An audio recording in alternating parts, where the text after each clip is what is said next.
قاری محمد طیب قاسمی کے YouTube channel کو سبسکرائب کیجیے اور امن کے پیغام کو پھیلانے میں ہماری مدد کیجیے، اور نیچے دیے گئے ہوئے بیل آئیکن کو کلک کریں تاکہ ہر آنے والی نئی ویڈیو آپ کو براہ راست مل سکے۔ تب جا کے صحیح معنوں میں روزہ بنتا ہے۔ حضرت مولانا ابو الحسن علی ندوی رحمۃ اللہ علیہ کی ایک کتاب ہے رمضان کی، کہ رمضان کے تقاضے۔ ہم تو چونکہ پڑھتے نہیں ہیں بزرگوں کو،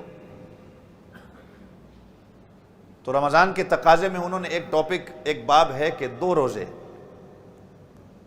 تو حضرت نے لکھا ہے کہ یہ روزہ جو رمضان کا روزہ ہے نا، یہ چھوٹا روزہ ہے۔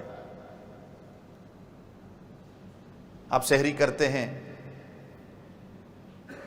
افطار کرتے ہیں، اللہ رب العزت کے بعض جائز کام بھی جو ہیں وہ حرام ہو جاتے ہیں آپ کے لیے، آپ ان پر عمل کرتے ہیں، پھر افطاری ہوتی ہے، آپ کھاتے پیتے ہیں۔ یہ چھوٹا روزہ ہے، یہ آپ کی ٹریننگ ہے۔ اصل روزہ جو حقیقی معنوں میں روزہ ہے، روزہ کھانے پینے سے رکنے کا نام تو نہیں ہے، کہ تقویٰ تمہارے دل کے اندر آ جائے، اللہ رب العزت کے حکم کے مطابق اپنی زندگی، اللہ نے کہا نہیں کھانا تو نہیں کھانا۔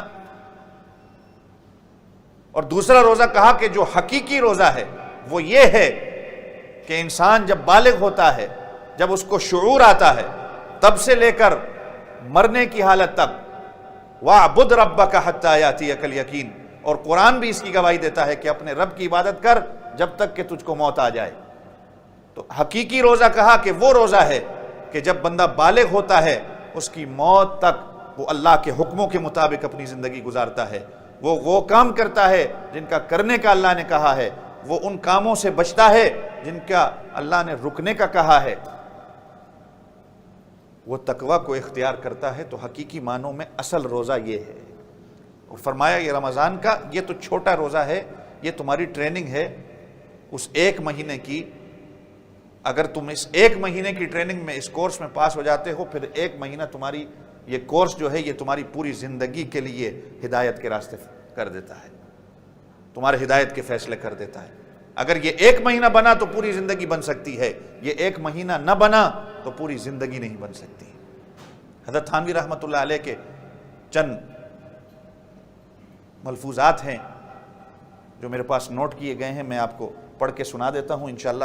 اگر ان پر عمل کرنا شروع کر دیں گے تو صحیح معنوں میں رمضان آپ کا رمضان بنے گا۔ مختصر سا وقت ہے، میں یہ آپ حضرات کے سامنے پڑھ دوں۔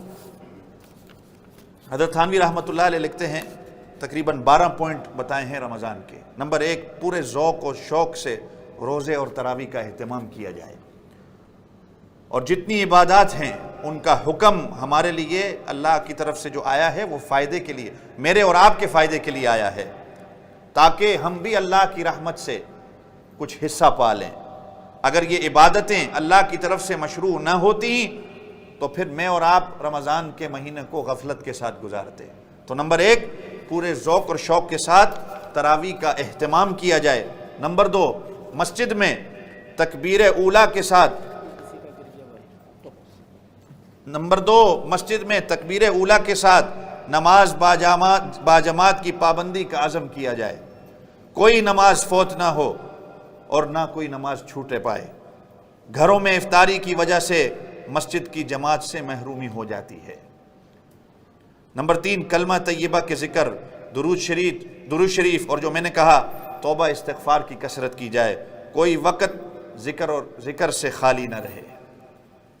نمبر 4، تلاوت قرآن پاک کا خصوصی اہتمام، نوافل میں بھی اور دیکھ کر بھی۔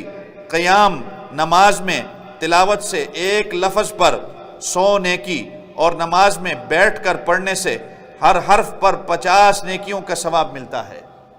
10-15 پارے بلکہ پورا قرآن پاک یومیہ ختم کرنے والے بھی بہت سے لوگ اس وقت بھی دنیا میں موجود ہیں۔ پھر فرمایا، جو میں یہ بات کر رہا تھا کہ روزے کا مقصد جو ہے وہ گناہوں سے بچنا ہے، تقویٰ ہے۔ اگر گناہوں کو نہیں چھوڑا تو روزہ رکھنا اس کا کوئی فائدہ نہیں ہے۔ آپ کا روزہ تو ہوگا لیکن اس روزے کے اندر جان نہیں ہوگی۔